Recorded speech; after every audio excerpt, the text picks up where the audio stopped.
નમસ્કાર વિદ્યાર્થી મિત્રો, લાસ્ટ લેક્ચરમાં આપણે ત્રુટિ અને એમાં પણ ત્રુટિના બે પ્રકાર એટલે કે વ્યવસ્થિત ત્રુટિ અને અવ્યવસ્થિત ત્રુટિમાં આપણે વ્યવસ્થિત ત્રુટિ વિશેનો વિગતવાર છે અભ્યાસ કર્યો હતો. ફરીવાર છે કાલનો લેક્ચર છે ક્વિક રિવાઇઝ કરી લઈએ. તો કાલના લેક્ચરમાં આપણે શરૂઆત કરી હતી દળનું માપન અને સમયનું માપન. દળના માપનનો સમય જે દળના માપનનો વિસ્તાર છે એ કેટલો છે તો કે 10⁻³ કિલોગ્રામથી 10⁵ કિલોગ્રામ.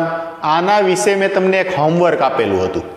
તો કે દળના વિસ્તારના જે મહત્તમ મૂલ્ય અને લઘુત્તમ મૂલ્યનો તમે ગુણોત્તર લીધો તો આ ગુણોત્તર છે કેટલો આવ્યો હતો 10⁵. તેવી જ રીતે જો તમે લંબાઈના માપનનો જે ગુણોત્તર લીધો હશે તો આ લંબાઈના માપનનો ગુણોત્તર છે એ અંદાજિત તો નહીં પણ પાક્કું જ તે કોના માટે લંબાઈના માપનનો ગુણોત્તર છે 10⁻41 આવ્યો હશે. તેવી જ રીતે જો સમયના માપનનો ગુણોત્તર લીધો હશે તો સમયના માપનનો વિસ્તારનો ગુણોત્તર છે એ પણ કેટલો આવ્યો હશે 10⁻41. જ્યારે જે દળનું માપન લીધું એ દળના માપનનો ગુણોત્તર કેટલો આવ્યો તો કે દળના માપનનો ગુણોત્તર આવ્યો 10⁻85. હવે મેં તમને એક પ્રશ્ન એ પૂછેલો હતો કે આમાં તમને શું નાનકડો એવો તફાવત છે એટલે કે શું આની વચ્ચેનો સંબંધ છે જોવા મળ્યો. ઘણા વિદ્યાર્થીઓએ ખૂબ સારી પ્રેક્ટિસ પણ કરી. જો આનો સાચો આન્સર છે એ શું આવશે તો કે આપણે એવું કહી શકીએ કે દળનો વિસ્તાર બરાબર લંબાઈનો વિસ્તાર અથવા સમયના વિસ્તારનો વર્ગ. કઈ રીતે તો કે લંબાઈનો વિસ્તાર અથવા તો સમયનો વિસ્તાર કેટલાના ક્રમનો છે 10⁻41 ક્રમનો. એટલે કે જોગાનું જોગ આ સંયોગ છે જોવા મળે છે. બેવનો વિસ્તાર છે 10⁻41 ક્રમનો આવે છે. પરંતુ આ 10⁻41 વર્ગ કરો તમે તો 10⁻41 વર્ગ એટલે આવું થશે 10⁻41 વર્ગ. તો કેલ્સી લઈ અને 41 વર્ગ છે નહીં કરતા જોજો, યાદ રાખજો. કોઈ પણ વસ્તુ છે એની ઘાત અને એનો વર્ગ છે એટલે એ બંનેનો ગુણાકાર. તો આ કેટલો આવશે નિયરલી ઇક્વલ ટુ 10⁻82. હવે આ 10⁻82 આવ્યો તો આ જો કોની નજીક આવે છે તો કે દળના વિસ્તારની નજીક આવે છે. તો આપણે એવું કહી શકીએ કે લંબાઈ અને સમયના વિસ્તારનો ગુણાકાર છે એ કોને નજીક આવે છે તો કે દળના માપનના વિસ્તાર છે એમને નજીક આવે છે. વિસ્તાર એટલે કે એનો જે ગુણોત્તર છે એને કેવો આવે છે નજીક આવે છે. આ હતું કાલનું હોમવર્ક. ત્યાર પછી આપણે જોયું હતું કે ત્રુટિ. તો ત્રુટિ કોને કહેવાય તો કે પ્રયોગ દરમિયાન જે પણ અવલોકન લેવામાં આવે છે આ અવલોકનમાં જોવા મળતી અચોકસાઈને ત્રુટિ કહેવાય છે. બીજી રીતે જોઈએ તો સાચા મૂલ્ય અને માપેલા મૂલ્ય વચ્ચેના તફાવતને પણ શું કહીએ છીએ ત્રુટિ. આ ત્રુટિના બે પ્રકાર. વ્યવસ્થિત ત્રુટિનો કાલે આપણે અભ્યાસ કર્યો હતો. વ્યવસ્થિત ત્રુટિના બોલો જોઈ કેટલા પ્રકાર હતા 3. કયા કયા? એક તો છે સાધનની ત્રુટિ, બીજું છે પ્રયોગની ટેકનિક અથવા તો જે રીડિંગ લેવાની છે એની અપૂર્ણતા, અને ત્રીજું છે વ્યક્તિગત ત્રુટિ. ત્રણેય ત્રુટિઓ છે કઈ રીતે સોલ્વ કરી શકાય એની કાલે આપણે વિગતવાર ચર્ચા કરી હતી. આજે જોવાનું છે આપણે અવ્યવસ્થિત ત્રુટિ. તો વ્યવસ્થિત ત્રુટિ છે સામાન્ય રીતે એક જ દિશામાં હશે. એમના જે પણ આન્સરો આવે છે કાં તો દરેક વખતે પ્લસ મળશે અથવા તો દરેક વખતે માઇનસ મળશે. પણ અવ્યવસ્થિત ત્રુટિ છે, અવ્યવસ્થિત ત્રુટિ પ્લસ પણ હોઈ શકે, માઇનસ પણ હોઈ શકે, તેનું મૂલ્ય મોટું પણ હોઈ શકે અને તેનું મૂલ્ય નાનું પણ હોઈ શકે. એટલે આ છે ખાસ નોંધી રાખજો કે અવ્યવસ્થિત ત્રુટિ છે. અવ્યવસ્થિત ત્રુટિ કેવી હોઈ શકે? પ્લસ પણ હોઈ શકે અથવા તો માઇનસ પણ હોઈ શકે, તેનું મૂલ્ય મોટું પણ હોઈ શકે અથવા તો નાનું પણ હોઈ શકે. તો પ્રશ્ન એમ થાય કે અવ્યવસ્થિત ત્રુટિ ઉદ્ભવવા માટેના કારણો શું? અવ્યવસ્થિત ત્રુટિ છે કઈ રીતે ઉદ્ભવે તો કે સામાન્ય રીતે ધારો કે તમે કોઈ પ્રેક્ટિકલ કરો છો, એ જે પણ ક્વોન્ટિટી તમે લીધી છે એ તાપમાન ઉપર આધાર રાખતી હશે તો તાપમાન જેમ બદલાશે એમ એ રાશિ પણ બદલાતી રહેશે. અથવા તો તમે કોઈ ઇલેક્ટ્રોનિક્સ પરિપથ છે એનો ઉપયોગ કરી અને તમે પ્રેક્ટિકલ કરો છો તો આ સમયે બાહ્ય જે વીજળી આવે છે એટલે કે ઇલેક્ટ્રિસિટી આવે છે એના વોલ્ટેજમાં ફ્લક્ચ્યુએશન આવ્યું, તો એ સમયે તમે જે પણ રીડિંગ લો છો એમાં પણ શું આવવાનું છે? ફ્લક્ચ્યુએશન આવવાનું છે. એટલે અવ્યવસ્થિત ત્રુટિ ઉદ્ભવવા માટેના કારણ કયા? તો કે ઘણી વખત છે કોઈ ક્વોન્ટિટી છે તાપમાન પર આધાર રાખતી હોય તો તાપમાન બદલાય તો બદલાય, અથવા દબાણ પર આધાર રાખતી હોય તો દબાણમાં પણ ફેરફાર થાય તો પણ થાય. પણ જો કે દબાણમાં સામાન્ય રીતે એટલો મોટો તફાવત છે જોવા મળતો નથી, પરંતુ જે વોલ્ટેજ, પાવર સપ્લાયના જે વોલ્ટેજ છે, વોલ્ટેજમાં અઈચ્છનીય વધારો ઘટાડો થવો જે આપણે ઈચ્છતા નથી પણ અચાનક આવે છે અને એના કારણે છે અવ્યવસ્થિત ત્રુટિ છે ઉદ્ભવતી હોય છે. હવે અવ્યવસ્થિત ત્રુટિમાં આગળ વધીએ એના પહેલા લઘુત્તમ માપ કોને કહેવાય અને લઘુત્તમ માપ ત્રુટિ કોને કહેવાય એ જોઈ લઈએ. લઘુત્તમ માપ કોને કહેવાય? તો કે કોઈ પણ ઉપકરણ દ્વારા માપી શકાતા નાનામાં નાના મૂલ્યને એનું શું કહે છે? લઘુત્તમ માપ કહીએ છીએ. તો કે જો માપન માટે સાધન વડે માપી શકાતા નાનામાં નાના મૂલ્યને, કેવા મૂલ્યને? નાનામાં નાના મૂલ્યને શું કહે છે? લઘુત્તમ માપ છે કહે છે. તો ધારો કે મીટર પટ્ટી એટલે કે માપ પટ્ટી લઈએ તો સામાન્ય રીતે આપણી સ્કેલ છે એ નાની સ્કેલ હોય કે 1 ફૂટની સ્કેલ હોય, આ સ્કેલ દ્વારા તમે ઓછામાં ઓછું કેટલું માપી શકો છો? તો કે સ્કેલની અંદર એક નાનકડો એવો ભાગ હશે કે જેમની અંદર 10 વિભાગ આપેલા હોય એને આપણે સેન્ટીમીટર કહીએ છીએ, અને આ 10મો ભાગ જે સેન્ટીમીટરનો 10મો ભાગ એટલે બહુ સૂક્ષ્મ એવો નાનો એવો ભાગ હોય છે એને આપણે શું કહીએ છીએ? mm. તો મીટર પટ્ટી વડે આપણે કેટલું માપન કરી શકશું? તો કે 1 mm ના ક્રમનું. તેવી રીતે વર્નિયર કેલિપર્સ, જોજો જ્યારે આપણે લંબાઈનું માપન ભણતા હતા ત્યારે મેં તમને vernier calipers, micrometer, screw gauge અને સ્ફેરોમીટર છે મેં તમને દેખાડ્યા હતા અને એના લઘુત્તમ માપ વિશેની પણ મેં તમને માહિતી આપી હતી. જોઈએ ફરીવાર તાજી કરી લઈએ આ માહિતી. વર્નિયર કેલિપર્સ, તો કે વર્નિયર કેલિપર્સ દ્વારા આપણે કેટલું માપી શકશું? 0.1 mm ના ક્રમનું. તેવી જ રીતે સ્ફેરોમીટર અથવા તો સ્ક્રૂ ગેજ વડે 0.01 mm ના ક્રમનું છે આપણે માપી શકીએ છીએ. આ દરેકના થઈ ગયા લઘુત્તમ માપ.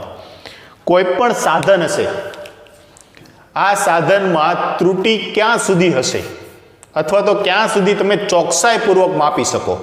તો કે એના લઘુત્તમ માપ સુધી તમે એને ચોકસાઈપૂર્વક છે માપી શકો છો.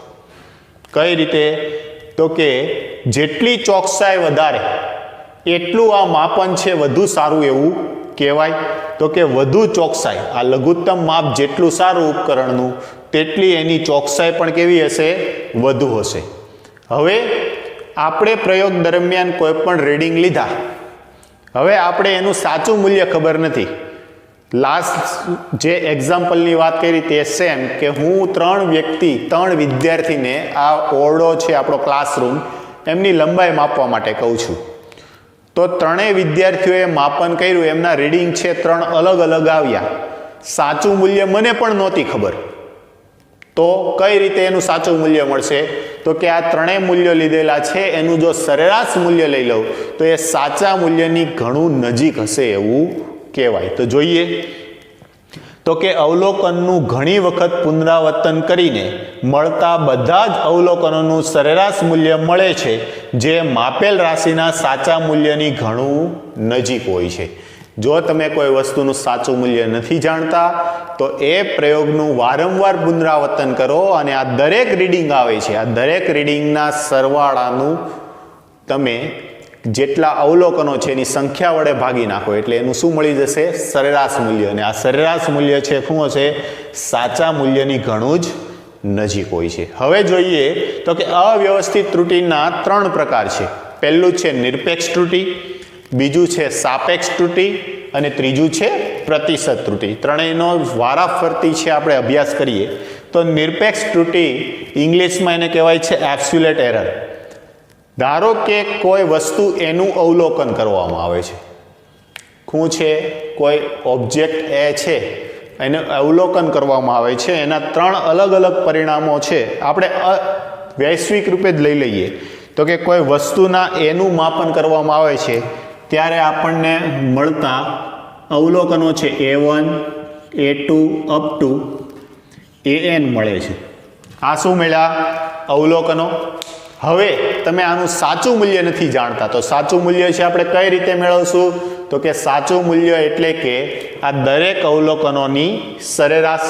તો કે સામાન્ય રીતે સાચું મૂલ્ય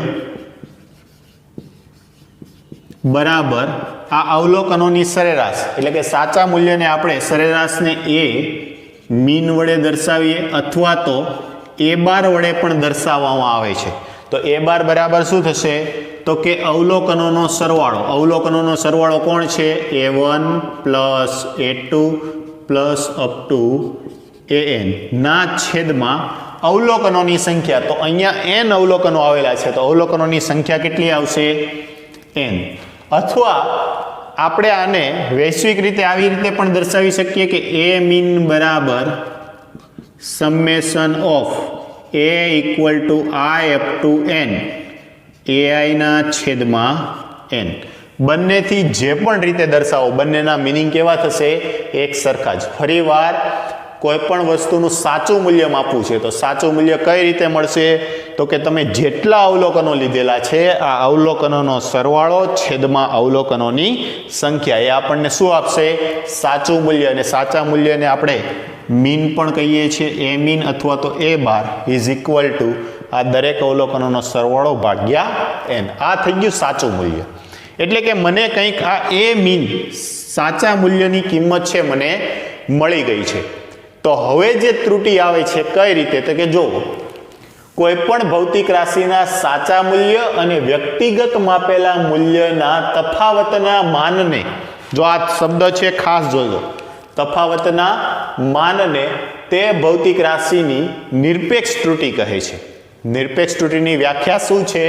તો કે કોઈ પણ ભૌતિક રાશિના સાચા મૂલ્ય અને માપેલા મૂલ્યના તફાવતના માનને તે ભૌતિક રાશિની નિરપેક્ષ ત્રુટિ કહે છે. તેથી આપણે આવું લખી શકીએ, નિરપેક્ષ ત્રુટિ બરાબર માનાંકમાં માપેલ મૂલ્ય માઇનસ સાચું મૂલ્ય.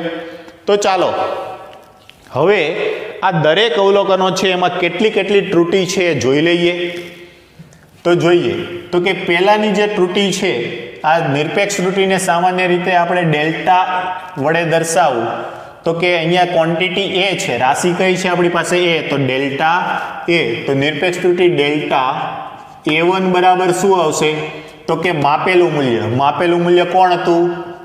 તો કે A1 માઇનસ સાચું મૂલ્ય શું હતું? A mean. તો આ સાચું મૂલ્ય એ મીન. આ પહેલા અવલોકનની ત્રુટિ આવી. તેવી રીતે બીજાની લઈએ તો શું થશે? Delta A2 is equal two A1 minus A2 minus A mean. તેવી જ રીતે આવા n અવલોકનો છે, તેથી an બરાબર માનાંકમાં an માઇનસ એ મીન. આ શું બની ગયું? તો ત્રણેયની નિરપેક્ષ ત્રુટિ છે આપણને મળી ગઈ. હવે આપણે નિરપેક્ષ સરેરાશ ત્રુટિ લેવી છે, એટલે કે એબ્સોલ્યુટ એરર લેવી છે, એટલે કે એવરેજ એબ્સોલ્યુટ એરર. તો એના માટે આપણે એવું કહી શકીએ કે સરેરાશ નિરપેક્ષ ત્રુટિ. તો સરેરાશ નિરપેક્ષ ત્રુટિ કઈ રીતે મળશે? તો જો આ દરેક મળી, આ આપણને કેવી મળી છે? યાદ કરો કેવી મળેલી છે? તો કે આ દરેક છે આપણને નિરપેક્ષ ત્રુટિ મળી. હવે આપણે શું લેવું છે? સરેરાશ નિરપેક્ષ ત્રુટિ. તો એ કઈ રીતે મેળવી શકીએ? તો કે આ દરેક ત્રુટિઓ આવી, આ ત્રુટિઓનો હું શું કરી નાખું? સરવાળો. તો કે A1 આપણે હું છે ને આને જ માનાંકમાં લખી નાખું છું, કેમ કે નિરપેક્ષ ત્રુટિ છે. યાદ રાખજો ખાસ, નિરપેક્ષ ત્રુટિનું મૂલ્ય છે હંમેશા ધન હશે. કેવું હશે? ધન. કેમ કે અહીંયા એનું શું લઈ લેવાનું છે? માન લેવાનું છે. તો અહીંયા હું એમના માન વડે દર્શાવું. ડેલ્ટા A1 પ્લસ બીજું કયું છે? તો કે mode of delta A2 plus up to mod of delta AN. આ થયા અવલોકનોની સરવાળો છેદમાં અવલોકનોની સંખ્યા કેટલી છે? n. તો આ રીતે જે પણ રાશિ મળશે આ મને શું મળશે તો કે સરેરાશ નિરપેક્ષ ત્રુટિ, અને સરેરાશ નિરપેક્ષ ત્રુટિને હું ડેલ્ટા એ મીન વડે દર્શાવી શકું. થશે સરેરાશ અને આ દરેકનું તો કે ડેલ્ટા એ મીન. તો આ શું મળી ગયું? સરેરાશ નિરપેક્ષ ત્રુટિ. હવે વિદ્યાર્થી મિત્રો ખાસ એક વસ્તુ ધ્યાનમાં દેવા જેવી કે એ છે કે કોઈ પણ વસ્તુનું તમે માપન કરો છો તો આ વસ્તુના માપનમાં કેટલી ત્રુટિ હોઈ શકે. કે ધારો કે આ પેન છે 12 સેન્ટીમીટર. હવે આ પેનનું મેન્યુફેક્ચરિંગ કરતી કોઈ કંપની છે, આનું સ્ટાન્ડર્ડ એને નક્કી કર્યું કે આ 12 સેન્ટીમીટરની આ છે આ પેન બનવી જોઈએ, પરંતુ એવા એક પણ સાધનો નથી કે એક્યુરેટ એટલા જ એમએમની પેન બનાવી શકે. એમાં માઇનોર નાનું મોટું છે વેરિએશન આવતું હોય છે. તો એને કઈ રીતે દર્શાવવા? તો કે આપણે એવી રીતે દર્શાવી શકીએ કે કોઈ ભૌતિક રાશિ એ છે, આ એ રાશિમાં plus or minus delta A mean જેટલી ડિફરન્સ હોઈ શકે. કેટલો હોઈ શકે? ડેલ્ટા એ મીન જેટલો છે ડિફરન્સ હોઈ શકે. તો આને વ્યાપક સ્વરૂપે દર્શાવવું હોય તો આવી રીતે દર્શાવી શકું કે કોઈ પણ ભૌતિક રાશિ છે એનું મૂલ્ય એ minus delta A mean less then A plus delta A mean. આમની વચ્ચે જ હોઈ શકે, આના સિવાય કોઈ મૂલ્ય હોઈ શકે નહીં. અને આને હજુ એક્યુરેટ બતાવવું હોય તો કે ડેલ્ટા લેસોર ઇક્વલ ટુ, એટલે કે એનું મૂલ્ય છે એ એના સાચું મૂલ્ય જો સાચું મૂલ્ય આપણે એ મીન વડે દર્શાવીએ છીએ. એટલે અહીંયા થોડુંક હું કરેક્શન લઉં છું કે એ મીન સાચું મૂલ્ય એ નહોતું પણ શું હતું?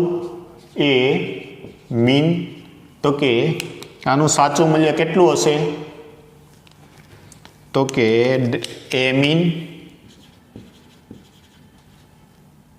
Minus delta A mean less than equal to A mean less than or equal to A mean plus delta A. તો આ રીતે કોઈ પણ ભૌતિક રાશિ છે એની નિરપેક્ષ ત્રુટિને છે આપણે દર્શાવી શકીએ છીએ. હવે જુઓ કે આ 12 એમએમની પેન હતી, આમાં સરેરાશ નિરપેક્ષ ત્રુટિ છે ધારો કે 0.1 mm આવે છે. કેટલી આવે છે? 0.1 સેન્ટીમીટર લઉં છું, 0.1 સેન્ટીમીટર આવે છે. તો આનું મૂલ્ય કેવું થઈ જશે? તો કે સાચું મૂલ્ય કયું હતું? 12 સેન્ટીમીટર.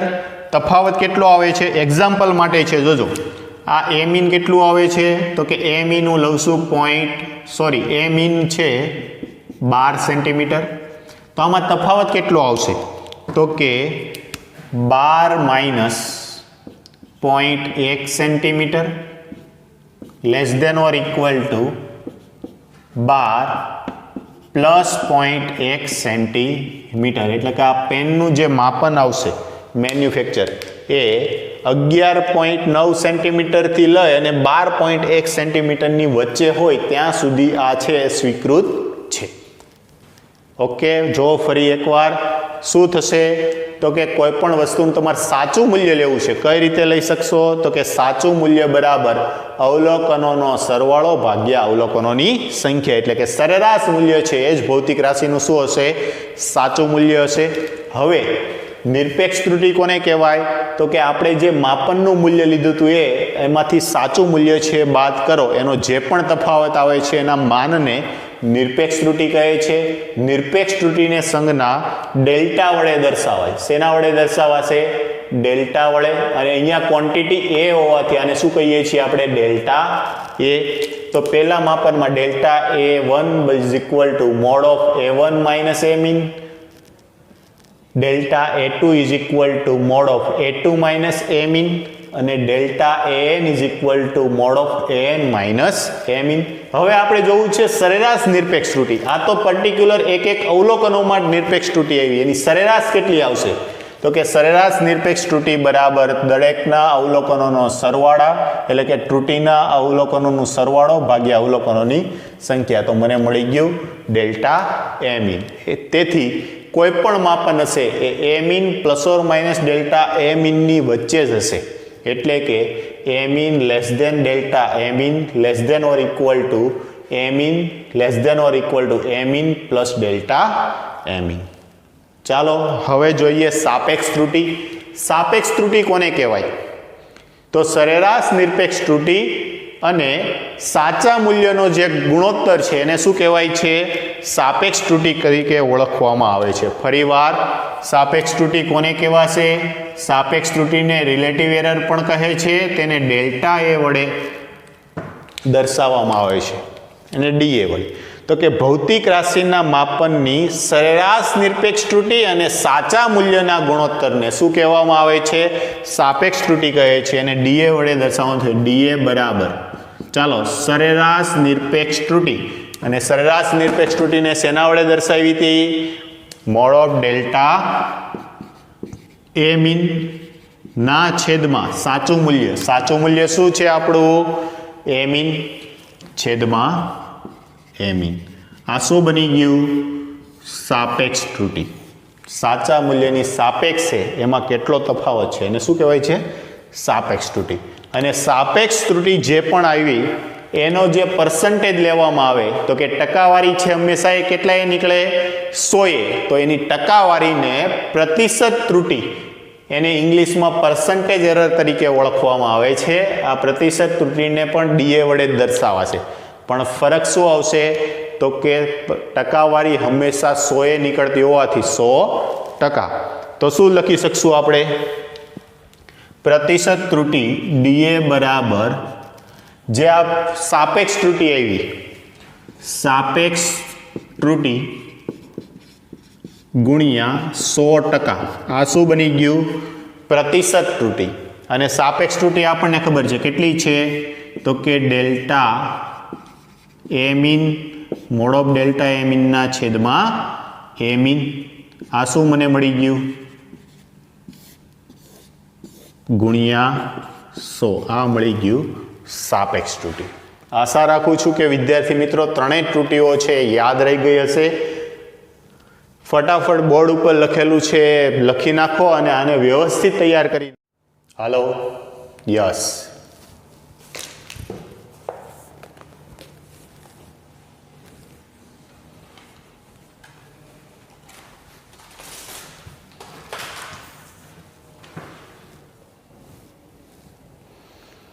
ચાલો વિદ્યાર્થી મિત્રો, તો હવે આપણે જોવાનું છે ઉદાહરણ 2.7. રકમ વાંચું છું. આપેલ સાદા લોલકના દોલનોના આવતકાળના માપન કરીએ છીએ. શું કરીએ છીએ આપણે? સાદા લોલકના દોલનોના આવતકાળનું માપન કરીએ છીએ, જેમાં ક્રમિક અવલોકનો અનુક્રમે 2.63 સેકન્ડ, 2.56 સેકન્ડ, 2.42 સેકન્ડ, 2.71 સેકન્ડ અને 2.80 સેકન્ડ છે. તો અવલોકનોમાં ઉદ્ભવતી નિરપેક્ષ ત્રુટિ, સાપેક્ષ ત્રુટિ અને પ્રતિશત ત્રુટિ છે આપણે મેળવવાની છે. અહીંયા દરેક અવલોકનો છે મેં લખી નાખ્યા છે અને એમની જે ત્રુટિ છે એ પણ છે કઈ કઈ મેળવવાની છે આપણે લખી નાખી છે. તો જો અહીંયા આપણને અવલોકનો આપેલા છે તો એને આપણી પેટર્ન જે રીતે થિયરી ભણ્યા એ સેમ પેટર્નથી આ દાખલો છે સોલ્વ કરીએ કે જેથી કરીને આપણને સમજવામાં શું પડી જાય? સરળતા. તો જોઈએ, ચાલો. અવલોકનો આપેલા છે એને અનુક્રમે હું આવી રીતે દર્શાવી દઉં. A1 ઇક્વલ ટુ પહેલું અવલોકન કયું છે? તો કે 2.63. A2 ઇક્વલ ટુ બીજું અવલોકન કયું છે? 2.56. ત્રીજું અવલોકન A3 બરાબર 2.42. દરેક પાછળ જે એની ક્વોન્ટિટી છે એ લખી નાખીએ. ચોથું કયું છે? 2.71 અને પાંચમું છે 2.80 સેકન્ડ. ઓકે, ચાલો હવે નિરપેક્ષ ત્રુટિ મેળવીએ છીએ, પરંતુ આ ભૌતિક રાશિનું આપણને સાચું મૂલ્ય ખબર નથી. બોલો જોઈએ કઈ રીતે મેળવશું સાચું મૂલ્ય? તો કે કોઈ પણ ભૌતિક રાશિનું સાચું મૂલ્ય બરાબર સાચું મૂલ્ય, અને સાચા મૂલ્યને આપણે શેના વડે દર્શાવીએ છીએ? એ મીન વડે. તેથી એ મીન બરાબર શું કરશું આપણે? દરેક અવલોકનોનો સરવાળો ભાગ્યા અવલોકનોની સંખ્યા. તો કે 2.63 પ્લસ 2.56 પ્લસ 2.42 પ્લસ 2.71 પ્લસ 2.80. 80 ભાગ્યા અવલોકનોની સંખ્યા. કેટલા અવલોકનો છે? 5. જો તમે આનો સરવાળો કરશો તો આનો સરવાળો કેટલો આવશે? તો કે 13.12 ભાગ્યા 5. ચાલો જોઈએ, કરો કેલ્ક્યુલેટર. 13.12 ભાગ્યા 5 તો આ આપણને મળશે નિયરલી ઇક્વલ ટુ 2.624. તો આને સોરી આટલું મળશે. આને નિયરલી ઇક્વલ ટુ આપણે કેટલું કહી શકીએ? તો કે 2.62 સેકન્ડ. તો આમનું સાચું મૂલ્ય છે આપણને મળી ગયું. શું મળી ગયું? સાચું મૂલ્ય. એ મીન બરાબર કેટલું મળી ગયું? 2.62 સેકન્ડ. આ છે મને મળી ગયું સાચું મૂલ્ય. રેડી? હવે શું કરવું છે? નિરપેક્ષ ત્રુટિ મેળવવાની હોવાથી આપણે આ જે પણ સાચું મૂલ્ય આવ્યું એમાંથી, એટલે કે દરેક અવલોકનોમાંથી સાચું મૂલ્ય મારે શું કરવું પડશે?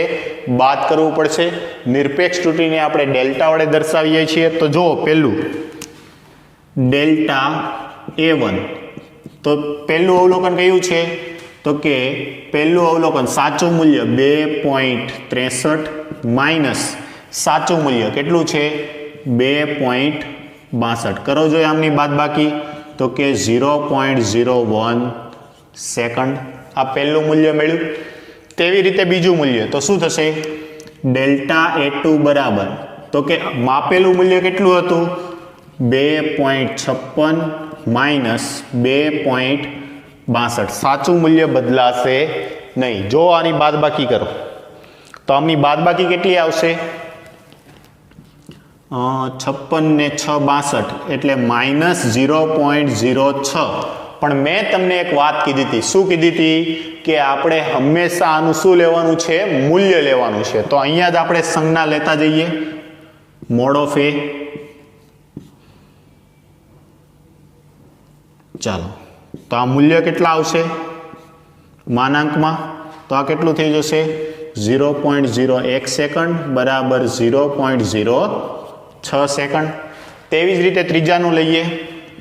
ડેલ્ટા A3 બરાબર કેટલું છે ત્રીજું રીડિંગ? તો કે મોડ ઓફ 2.42 માઇનસ 2.62. 2.42 માંથી 2.62 જાય એટલે માઇનસ 0.20. માઇનસનું મૂલ્ય લઈ લો તો કેટલું થશે? 0.20. હવે છે હું ડાયરેક્ટ એના માનાંક કરીને જ લખું છું, એટલે ખાસ ધ્યાન આપજો. ચાલો A4 લઈએ. તો ચોથું મૂલ્ય શું હતું? માપેલું મૂલ્ય 2.71 માઇનસ કેટલા છે? 2.62. ચાલો જોઈએ કેટલો તફાવત આવશે. 71 માંથી 62 જાય એટલે 0.09 સેકન્ડ. તેવી જ રીતે delta A5 equal to mod of 2.80 minus 2.62. કેટલો તફાવત આવશે? 0.18 સેકન્ડ. તો આ મને બધાની નિરપેક્ષ ત્રુટિ મળી ગઈ. હવે મારે શું કરવું પડશે? તો કે સરેરાશ નિરપેક્ષ ત્રુટિ લેવી પડશે. તો ચાલો જોઈએ સરેરાશ નિરપેક્ષ ત્રુટિ. સરેરાશ નિરપેક્ષ ત્રુટિ. અને સરેરાશ નિરપેક્ષ ત્રુટિને આપણે શેના વડે દર્શાવતા હતા? તો કે ડેલ્ટા A મીન. ચાલો જોઈએ કેટલી આવે છે ડેલ્ટા A મીન. તો આ દરેક ત્રુટિ છે, આ ત્રુટિનો સરવાળો હવે માનાંકમાં લઈએ, પણ આપણે પહેલેથી જ માનાંક કરેલું હોવાથી આને સીધી લખી નાખીએ છીએ. તો કેટલી આવશે? 0.01 plus 0.06 plus 0.20 plus 0.09 plus 0.18 divide by અવલોકનોની સંખ્યા કેટલી રહેવાની છે? 5. જ્યારે તમે આ બધાનો સરવાળો કરશો તો જો 6 એટલે 0.07, 7 ને 27, 27 ને 9, 36, 36 ને 18, 54. તો કેટલું થઈ જશે? 0.54 ડિવાઈડ બાય 5. તો આને કેટલું કહી શકીએ? તો કે આનું મૂલ્ય છે સરેરાશ રીતે 0.11 સેકન્ડની નજીક આવશે. કોનું મૂલ્ય આવ્યું? Delta A મીનનું. સમજાય છે? આ મારી રીતે, મારી ભાષામાં ગણતરી કરી હતી, તમને આવડે છે ખૂબ સારી રીતે. 0.54 ભાગ્યા 5 55 એટલે 0.11 જેવું છે, આપણે સમથિંગ છે અમને લઈ શકીએ. તો હવે નિરપેક્ષ ત્રુટિ છે, આપણે નિરપેક્ષ ત્રુટિ કઈ રીતે લખી શકીએ? તો કે સાચું મૂલ્ય પ્લસ ઓર માઇનસ સરેરાશ નિરપેક્ષ ત્રુટિ. આપણી રીત કઈ હતી? તો કે A mean plus or minus delta A mean. તો આ રીતે નિરપેક્ષ ત્રુટિ લખીએ તો કેટલી થશે? જો એ મીન કેટલું છે? 2.62 પ્લસ ઓર માઇનસ 0.11 સેકન્ડ. તમે આ રીતે તમે નિરપેક્ષ ત્રુટિનો આન્સર છે આપી દો, સાચો કહેવાય. પણ હજુ આને વધુ ચોકસાઈપૂર્વક આપવો હોય તો તમે જોઈ શકો છો કે અહીંયા જે સરેરાશ નિરપેક્ષ ત્રુટિ આવી એ કેટલામાં ભાગની છે? તો કે 0.10 જેવું કહેવાય, એટલે 10મા ભાગની છે. કેટલા ભાગની છે? 10મા ભાગની. તો આ મૂળ રાશિ છે એને પણ 100મા ભાગની શા માટે દર્શાવી? તો કે આનો આન્સર સરેરાશ નિરપેક્ષ ત્રુટિને વધુ ચોકસાઈ સાથે આપણે અથવા તો વધુ સચોટતા સાથે આપણે એ રીતે દર્શાવી શકીએ. આનો આન્સર સરેરાશ નિરપેક્ષ ત્રુટિ બરાબર 2 પોઈન્ટ પછી એક જ આંકડો લ્યો, 2.6 પ્લસ ઓર માઇનસ 0.1 સેકન્ડ. આ પણ આ રીતે પણ બંનેમાંથી કોઈ પણ રીતે દર્શાવો તમે. બેવ કેવા છે? સાચા જ કેવા છે. જોઈએ હવે આગળ સાપેક્ષ ત્રુટિ. ચાલો જો યાદ કરો, સાપેક્ષ ત્રુટિ કોને કહેવાશે? સાપેક્ષ ત્રુટિ બોલો. સાપેક્ષ ત્રુટિ એટલે કે સરેરાશ નિરપેક્ષ ત્રુટિ એટલે કે ડેલ્ટા એ મીનના છેદમાં સાચું મૂલ્ય એ મીન. ડેલ્ટા એ મીન મને કેટલું મળ્યું છે? તો કે ડેલ્ટા એ મીન મળ્યું 0.11 ના છેદમાં સાચું મૂલ્ય કેટલું મળ્યું છે? 2.62. આનો જ્યારે ગુણોત્તર લેશો તમે તો આ નિયરલી ઇક્વલ ટુ કેટલો આવશે? 0.04 સેકન્ડ. સાપેક્ષ ત્રુટિ કેટલી આવશે? 0.04 સેકન્ડ. આ આપણને બીજો આન્સર મળી ગયો. આ તો નિરપેક્ષ ત્રુટિ વાળો જવાબ. આ આન્સર લખો કે એમની નીચેનો, બેમાંથી કોઈ પણ આન્સર લખો એ સાચો કહેવાય. હવે એવી જ રીતે જોઈએ પ્રતિશત ત્રુટિ. પ્રતિશત ત્રુટિ ખૂબ સારી રીતે જાણો છો. શું છે? તો કે સાપેક્ષ ત્રુટિ ગુણ્યા 100%. સાપેક્ષ ત્રુટિ આપણી કેટલી આવી? સાપેક્ષ ત્રુટિ 0.04 ગુણ્યા 100%. તો કેટલી થઈ જશે? આ 4% જેટલી. આ થઈ ગયું પ્રતિશત ત્રુટિ. તો વિદ્યાર્થી મિત્રો, હવે તમને થિયરી વાળો કોન્સેપ્ટ છે વધુ સારી રીતે દ્રઢીકરણ થઈ ગયો હશે. જોઈ લો આ દાખલો. શું કરવાનું હતું? અવલોકનોની સંખ્યા આપેલી હતી, એમનું સરેરાશ લઈ લીધું. સરેરાશ લીધું એટલે મને સાચું મૂલ્ય મળ્યું.